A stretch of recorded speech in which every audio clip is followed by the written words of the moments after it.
Olá, muito bom dia a todos os ouvintes da rádio. É um prazer estar aqui novamente, trazendo informações, trazendo aqui essa participação nessa manhã gostosa. Muito obrigada pelo convite novamente. É isso aí, doutor. Eu que te agradeço por essa parceria, esse contrato que já se tornou vitalício, né? Já se passou, já são mais de 3 anos já que você vem Tá aqui. se renovando aí, ano a ano. Ano a né? ano vai se renovando e também essa amizade, essa fidelidade. Muito obrigado mesmo, doutora. Doutora, o ano é 2026. Iniciamos essa série que se iniciou na semana passada com uma grande apresentação da nossa também nutricionista Ellen Basso. Você hoje é a segunda convidada para estar aqui.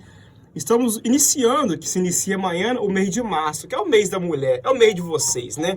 E eu, como sempre digo, eu sou um representante das mulheres. Eu sempre digo em palestras, onde que eu estou, se eu tiver 7 vagas, 6 é das mulheres comigo. E, assim, eu criei essa série juntamente com a 104 aqui, pensando em vocês, cara. E eu escolhi vocês dedo a dedo para estar aqui, porque eu sei do que vocês podem passar para muitas mulheres. Então vamos lá, cara. Ano 2026, século 21, uma inovação tecnológica muito grande, mas ainda existe dificuldades e problemas que as mulheres ainda carregam na sociedade. Por mais que não era para ser, mas esses problemas continuam a existir. Conta pra gente, doutora, o que você hoje tem a nos falar. Rádio, né, todos os ouvintes. Hoje a gente veio falar sobre um assunto que está presente, infelizmente, né, no nosso dia a dia, nas casas, que é o tema da violência doméstica, da violência, né, contra a mulher e que permeia aí o direito, né? Eu que sou da área do direito, vim aqui falar um pouquinho sobre esse tema hoje. Brasil tem números alarmantes e muito impactantes, né, em relação à violência doméstica, a violência contra a mulher, a violência de gênero, só pelo simples fato da mulher ser mulher. Então isso é muito triste, né, Irlan? Isso cresce muito, né, doutora? Cresce Não era muito. para crescer, mas continua crescendo. Sim, eu acho que tem a questão das redes sociais trazerem voz também para a população, né? Eu acho que antigamente, quando o acesso à comunicação ele era mais restrito, as pessoas não tinham como falar sobre o assunto, né? Tá trazendo isso a conhecimento geral aí do público, mas hoje em dia, né, com acesso à internet, dos meios de comunicação, as denúncias, os registros são muito maiores, né? Então, acho que talvez antigamente fosse mais escondido e hoje se fala sobre o assunto. Hoje a mulher ela tem mais voz para trazer isso à tona, né, para denunciar, e acho que a população também está mais consciente, né, do que acontece, né, com todas essas pessoas no seu dia a dia. Então a violência está aí presente ainda, apesar de estarmos, né, em 2026, com tanta tecnologia, com tantos avanços em tantas áreas, né? Mas ainda tem essa parte retrógrada aí do ser humano de continuar com esses atos tão agressivos e violentos, né? É um teu cumprimento bíblico, né, doutora? Pois é, e a gente Mateus fala aqui numa 24, rádio, né? que é religiosa, Sim. né? Que tem um cunho cristão. Então, se a gente vivesse conforme a palavra de Deus, não seria assim, né? Sim. Mas, doutora, a gente sempre presenciamos, né, uma justiça que sempre bateu com um punho muito forte acima disso. Mas, com o passar dos anos, você acha que a lei tem melhorado, vamos usar até um termo assim, engrossado mais, ou continua neutra, não avançou muito acerca disso? Irlan, na verdade, eu acho que a lei ela não era muito forte com isso não, né? De uns anos para cá, principalmente depois da Lei Maria da Penha, que foi um marco ali, né, na legislação brasileira, é que isso foi se estreitando. Mas, olha, vamos pegar aqui um caso recente que está rodando aí na internet, que é daquele desembargador, né? Que ele absolveu aquele homem de 35 anos que se relacionava afetivamente, sexualmente com uma criança de 12. Nossa. Vocês devem ter ficado sabendo disso e visto na internet, porque no Instagram isso daí tá rodando essa notícia direto. Então, ele absolveu um homem, né, maduro de 35 anos que se relacionava sexualmente com uma menina de 12. Né? Então, você vê Como que a lei, a justiça, ela está sendo rigorosa com isso? Verdade. Não está sendo rigorosa, não está sendo. Então, assim, na verdade, a nossa sociedade, e aqui eu não estou militando para o feminismo, né? Eu estou falando mesmo dos direitos das pessoas, da dignidade da mulher, né? Mas é uma sociedade machista, patriarcal, né? Que tem ali o homem mesmo como a maioria dos cargos políticos, influentes, de importância, de decisões, né? No nosso Brasil é de maioria masculina. Sim. Então você vê que muitas dessas pessoas que estão no poder, elas estão encobrindo esses casos, né? Elas deixam passar. Então, a Lei Maria da Penha, inclusive o que aconteceu com a Maria da Penha, né? Que é a mulher que sofreu violência doméstica pelo marido. O marido dela tentou matá-la 2 vezes. A primeira com um tiro, enquanto ela estava dormindo. E aí ela ficou paraplégica por conta dessa violência sofrida por ele. E aí passou batida, né? E na segunda vez ele tentou eletrocutá-la durante um banho. Cara, Nossa, é absurdo que loucura. você falar isso de uma pessoa que reside com você, que é seu marido, que é seu parceiro de vida, né? E esse caso aconteceu há muitos anos, assim, ele demorou, em 1983, que foi esse acontecimento com a Maria da Penha. E demorou, assim, muitos anos até que saísse o julgamento dele, e o Brasil foi tão moroso nessa causa que outros países, a ONU, tiveram que intervir, assim, meio que coagindo ali o Brasil a tomar uma decisão, sabe, sobre aquilo. Então, a justiça, ela não é rigorosa, eu acho. Saiu em 2019 ali uma lei que aumentou a pena, né, para feminicídio, endureceu, né, essa pena, e temos sim as medidas trazidas pela Maria da Penha para dar um arroxo ali. Mas a gente vê que mesmo havendo medidas protetivas, né, que impede que o agressor se aproxime da vítima, que tira talvez o agressor de casa, mesmo assim a gente vê que essa proteção não é efetiva, né? Mesmo assim a gente vê mortes, mulheres sendo assassinadas, feminicídios acontecendo o tempo todo, né?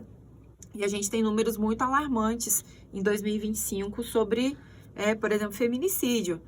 A gente tem ali dados no primeiro semestre de 2025 de 718 casos. Em média, 4 mulheres mortas por dia. Nossa. Em razão de gênero, assim, não foi por qualquer outro motivo, né? Mas por questão de gênero, né? De vindo de violência contra a mulher, né? Doméstica ali. Então, é muito... Você vê que a justiça não está sendo eficaz nessa situação, né? E o mais triste, né, doutora, que a gente tem visto, assim, cara, parece que tá virando moda, né? Jogadores de futebol, pessoas famosas aplicando isso. Aí, tipo assim, essas mulheres têm coragem de ir para redes sociais, né? Uhum. E Sim, expõem expõe seus cônjuges, né? E aquilo repercute. Você imagina quantas não têm coragem? Pois é. Quantas que são oprimidas? Eu conheço casos, gente, e eu não tenho vergonha de falar isso aqui, porque quem me conhece sabe da minha trajetória no cristianismo. Eu conheço o caso, doutora Luísa, de mulheres de pastores que apanham.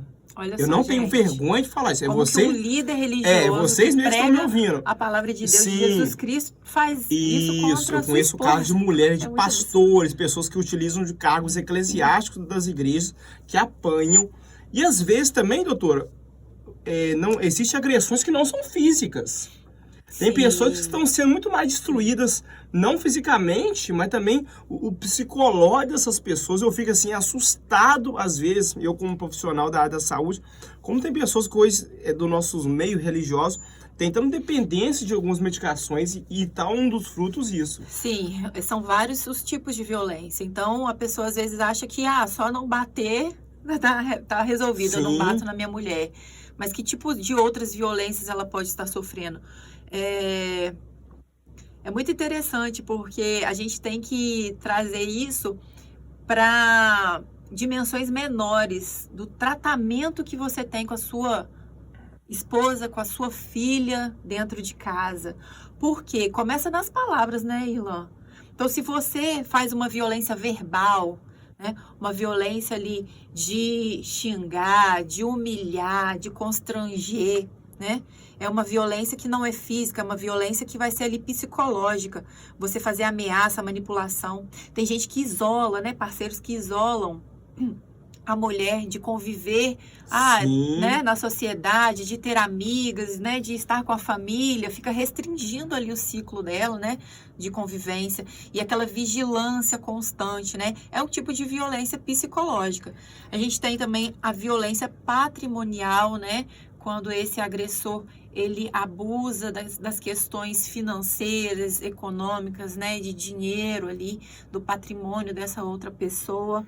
E tem também, gente, é bem interessante isso, a violência moral, que é o quê? É você difamar aquela pessoa, né? Expor a vida íntima. Às vezes é um relacionamento com problemas ali que você já até rompeu e você está expondo a vida íntima daquela pessoa ou fazendo acusar, né, de traições ou de outras atitudes que são consideradas imorais aí na sociedade, que podem trazer um prejuízo para a imagem dessa pessoa, né? Então, são vários tipos de violência. A violência sexual, né? Quando o ato sexual ali, ele é forçado, ele não é consentido, né? Então, tudo isso tem que ser observado. E está muito em voga, né? Esse clamor, assim, com relação à violência infantil também, né? Nossa, são tantas denúncias que têm aparecido de casos de adolescentes, gente. Às vezes, a gente sabe que tem certas idades, né, de 15 anos, assim, já tá, às vezes a menina já tá começando a namorar e tal, mas tem que ter muita atenção. Se você é maior de 18 anos de idade, você se preocupar com isso, porque você se relacionar com uma criança, né, de 14, 13, 15 anos, é uma questão muito complicada que pode acabar caracterizando ali, né, um abuso. Doutor, eu fazer até uma pergunta. Eu estou de frente de uma mulher da justiça. As duas convidadas, você e a próxima, são pessoas autoridades da justiça, né? Semana que vem vai estar aqui a Tenente Coronel Michele Marcolon, da PM. Sim. Então, assim, e você é uma advogada, um conjunto de vocês, com certeza, vai pensar 20 vezes antes de encostar uma mão em vocês, né? A de lá, porque sabe que pode tomar um tiro na cara, né? E você, de lá tem porte de arma, a de lá, já viu o tamanho do braço da mulher? E você, ele sabe que ele vai encarar alguém que conhece todos os parâmetros da lei. Você acha que a mulher, ela hoje é protegida pela justiça ou não? Ou você acha que a mulher, ela se sente desamparada pela justiça ainda? Oi, Ilan, então, como eu disse, a Lei Maria da Penha, ela trouxe muitos mecanismos para a mulher se proteger, né? Assim, para ela recorrer a alguma ajuda, né? Mas ela precisa não só da justiça, ela precisa de uma rede de apoio ali, da família e da sociedade também. Muitas vezes a mulher, ela é desacreditada, né? Por estar, talvez, num relacionamento abusivo. Então, quando ela está sofrendo essa violência, muitas vezes as pessoas julgam assim, né? Que são até mitos. A mulher gosta de apanhar. Ela é sem vergonha porque ela continua nesse relacionamento, ela não termina com o cara.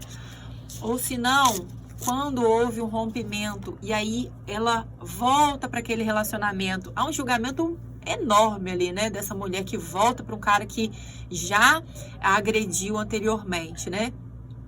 Mas o que acontece? Existe um ciclo da violência e esse ciclo da violência ele é todo alimentado também por uma dependência, muitas vezes emocional, uma dependência financeira. Então, como que acontece isso? Esse ciclo ele é caracterizado por 3 pontos, assim, né? Você começa tendo aquela tensão entre o casal. Às vezes começa de pouquinho, é uma briga aqui, outra ali, e aí aumenta para um empurrão.